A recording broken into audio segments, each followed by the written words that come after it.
नमस्ते सबैजनालाई। मेरो आमा र भाइको प्यारो सेतो रङको कुकुर, उसको नाम चाहिँ भक्कु थियो। अनि अब आमा र भाइ गाउँमा बस्नुहुन्थ्यो, उहाँहरू नै नरहेपछि ऊ एक्लै हुन्छ भनेर हामीले रुकुमदेखि पोखरा ल्याउने क्रममा ऊ चाहिँ गाउँै फर्किने प्रयास गर्दै गर्दा यो भ्यू टावरभन्दा तल काउले भन्ने ठाउँबाट चाहिँ ऊ हराएको छ।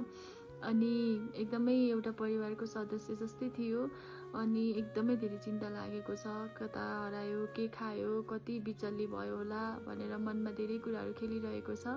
कसैले देख्नुभयो भने यो भ्यू टावर, काउले अनि यो तल गलकोट आसपासमा भेटिने सम्भावना धेरै छ। हामीले धेरै खोज्यौँ तर भेटिएन।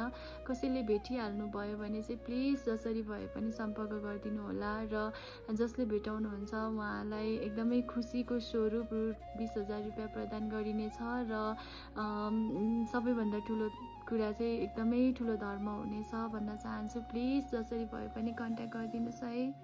Thank you.